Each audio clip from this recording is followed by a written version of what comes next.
If you are interested in geopolitics and history, the chances are you've made one or two predictions about world events over the years. When and how will the war in Ukraine end? Will inflation go over 10%? Who will win that next election? Or will more people get sick from COVID than we predict? Even who will win the next Nobel Literature Prize? You might have got some right, and you might have got some wrong. Maybe you've just had a bit of fun answering a quiz about the future. But have you ever wondered how you can improve your skills as a forecaster, as someone predicting the future of big world events? This video tells you a simple and totally free, that's right, totally free way that is openly accessible all around the world to learn the skills of a super forecaster. Practice those skills and explore your curiosity about geopolitics and history along the way. I am Jeff Rich. I am a writer, historian, and now retired government official, and I have started the Burning Archive channel to share my curiosity about the multipolar world, its history and its culture, and offer you any insights and skills I might have gathered over the course of my 30-year career in government, as well as a lifetime of studying history, culture, and geopolitics. I'll say more about the channel later, but I hope you can see how that experience is relevant to making good forecasts. So, forecasting or predictions. Now, it's that time of the year when lots of people are reviewing the world's events and looking ahead to the next year and making their predictions about the big things for 2023. For example, each year The Economist magazine from Britain produces a book, The World Ahead 2023. And it has some interesting editorials and some with a particular bias, I guess, but we won't discuss that today. And some snapshot little profiles of many, many countries around the world, the sort of basic estimates around economic outcomes in those countries, and a whole series of little articles about what to expect in the future of business, politics, culture in the world, particularly the Anglo-American world, or the Western world, over the year ahead. The very best feature of The Economist, the year ahead, is its little feature about super forecasting. It has a little section which it's been doing for a couple of years now in association with a group called Good Judgment, set up in the United States, that teaches a particular way of making predictions and forecasts. And every year it gets this panel of people who have a track record of actually making good, accurate predictions, sometimes predictions that are not expected by other people, and getting their views around a few key questions. So, for example, in this year's edition of the 2023 year ahead, there are these questions. How much will global GDP grow in 2023 relative to 2022 as measured by the International Monetary Fund? Will the Justice and Development AKP candidate win the Turkish presidential election in 2023?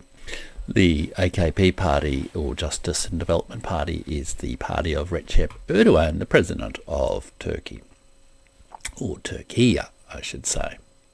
Will there be a general election in Britain before the January the 1st, 2024? And how much will China's GDP grow in 2023 relative to 2022 as measured by the IMF will either China or Taiwan accuse the other of using a weapon against its military of law enforcement forces before January the 1st, 2024? Will there be a war in Taiwan, in other words, or military conflict? Will Russia detonate a nuclear device in Ukrainian territorial waters or airspace before October the 1st, 2023? Will Vladimir Putin cease to be the president of the Russian Federation before October 1st, 2023? When will Russia and Ukraine sign or announce an agreement to end the conflict in Ukraine? And who will win the Nigerian presidential election in 2023? One of several important elections coming up next year. Now, some of these questions are, I guess, maybe reflect some of the biases of The Economist or the current concerns of The Economist, but they're all framed in a very particular way. They're quite specific and they're quite testable. They're not vague prognostications about, the rise and fall of one or other sort of broad general phenomenon that it's hard to say whether you ever get it right. And what the super forecasters actually do is they sort of put a probability on their certainty around the likelihood of this happening. And then what The Economist reports is the proportion of people predict certain outcomes there. So, for example, with the question about Vladimir Putin ceasing to be president of the Russian Federation, only 9% saying that is likely to happen. Only 5%, despite The Economist's best efforts to promote this idea, only 5% of forecasters think that Russia will detonate a nuclear device in Ukraine, and 71% of people think Recep Erdogan will likely win the next Turkish election. Probably, and so some of those questions, it seems to be a bit of a lay-down misere, according to some of the forecasters, and I think you could probably think of some more interesting or better questions yourself. And if you do, why don't you leave us a comment below, and I might pick up some of those predictions of yours in later videos on the channel. Now, you're welcome to check out or even buy The Economist Guide, and I'll put a link to it below so that you can follow through on that if you are interested. But the best thing about this feature that will be of interest to many people who are interested in geopolitics and history on YouTube is the fact you can get access to these questions and get access to some of the skills of super forecasting without paying the $30 or so for the magazine. You can actually read the forecast questions, and participate absolutely free, and I am going to tell you how. So the way you do that is to go over to this website, gjopen.com, and that is the website of Good Judgment Open, which is the open access sort of website set up by the people behind the whole super forecasting technique featured in The Economist Year Ahead program. And it was the initiative of a group of people, including a guy called Phillip Tetlock, who was sort of academic over there in the United States. There it has a direct link to Phillip Tetlock's book on the art and science of prediction, and I'll include a link to that book below in the description of the YouTube channel. And you can register for free and get into this website. There's a little sort of sign in button that I've just sort of concealed there, and then you'll have access to all the questions and the challenges that they provide, as well as some basic training, I guess, so to speak, or resources that you can use to learn how better to do your forecasting and your reading of the big events in geopolitics and history. So I'm just going to log into this so you can see what's actually behind the screen. So once you log in, you get access to this screen, which has all the different questions. You can sort of see how you're going with your own. You can sort of make your own forecasts on different questions here, and you can sort of see what other people are forecasting and how you're tracking against things. And you'll see they feature a few key questions here around GDP and when will Russia and Ukraine sign an agreement. And if you just scroll down, you'll see also all these different what they call challenges that you can participate in, including on the top right there, The Economist, the World Ahead Challenge. So if we just click into that, we'll see the various questions that are active on this one, some of which are a little bit different to what they report there, because I think they include a number of different questions from the other challenges in the Economist ones. And then you can click into each one of these and make a forecast. So for example, about the conflict in Ukraine, you could make a forecast, and you can see that currently there's over 200 people making those forecasts. So it's not a huge number of people participating in it. So make the most of this wonderful opportunity, and you get the predictions that there are there. So the whole good judgment super forecasting thing was driven by this guy called Phillip Tetlock, and essentially he noticed a few years ago something about the types of methods and skills used by the pundits who are making big forecasts on television and I guess the mainstream media, and that often their forecasts were no better than a random toss of the coin. They made a lot of noise, and they made a big, dramatic prediction, but more often than not, their predictions turned out to be wrong. So he wondered, well, what is it about people that actually make forecasts about complex events, complex future developments, and what skills can people learn? Is it possible to actually learn a better skill of making those forecasts?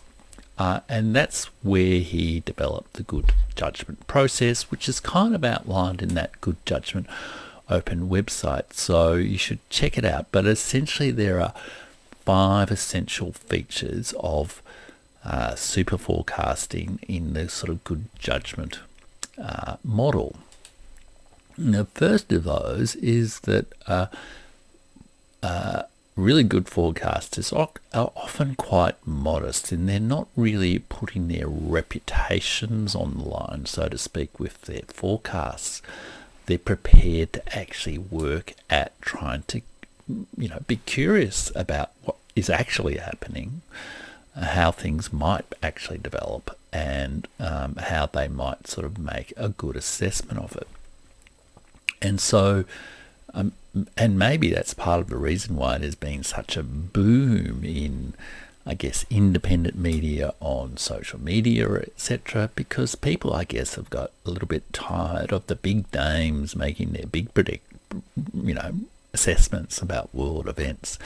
And they've discovered that there are a lot of much more modest people, even modest retired government officials like myself, who perhaps are more driven by finding the truth and being curious about what is really going on here, can make really good predictions.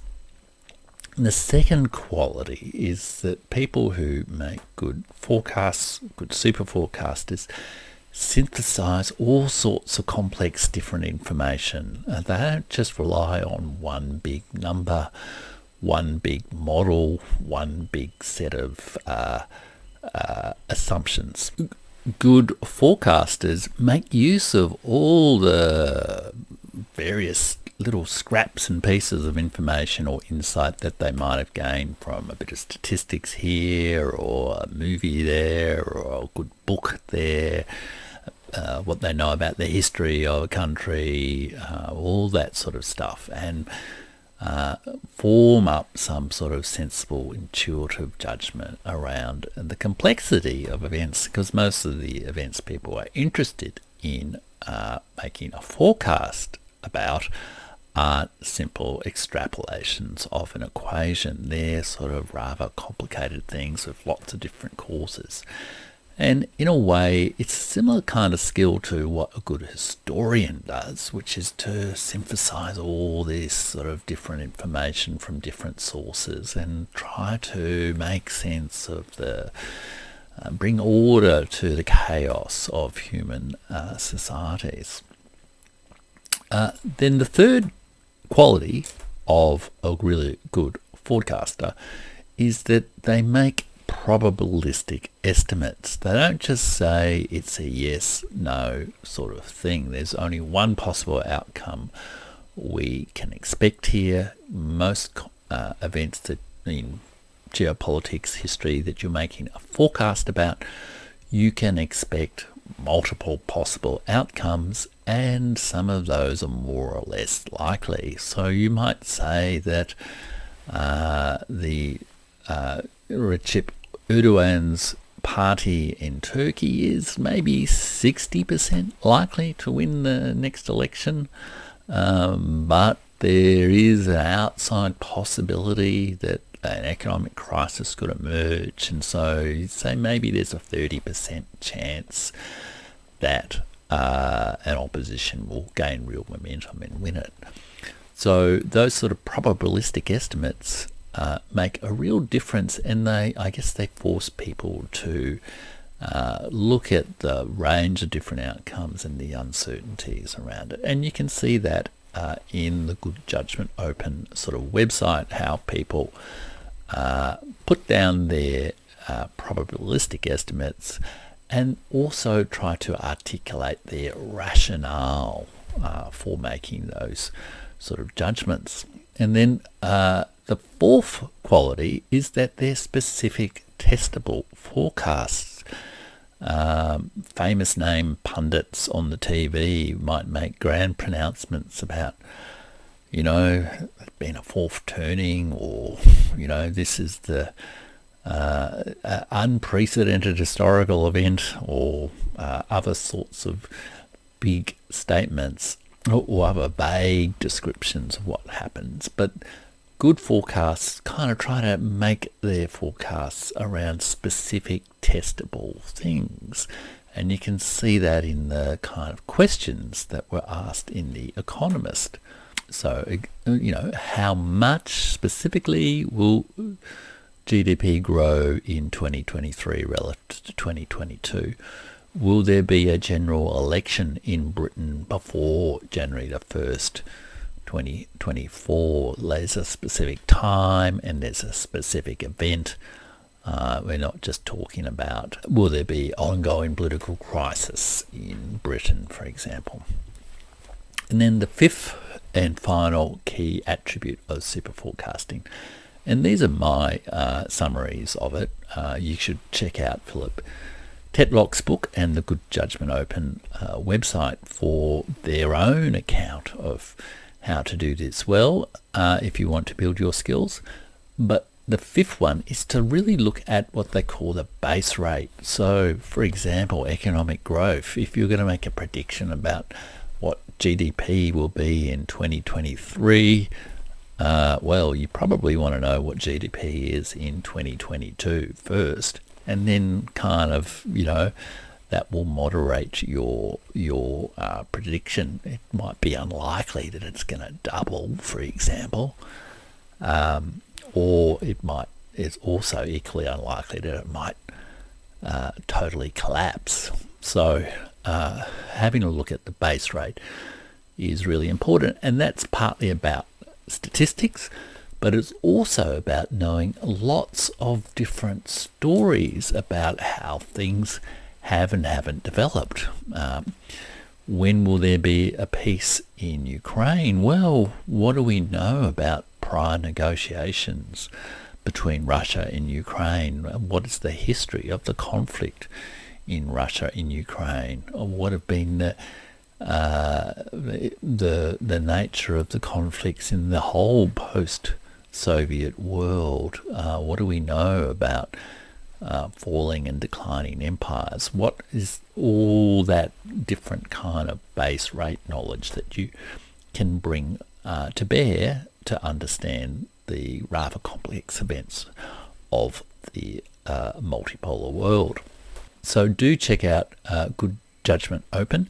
It's a great way to learn your skills, build your skills in forecasting, and also have a bit of fun and explore your curiosity about history and politics as well.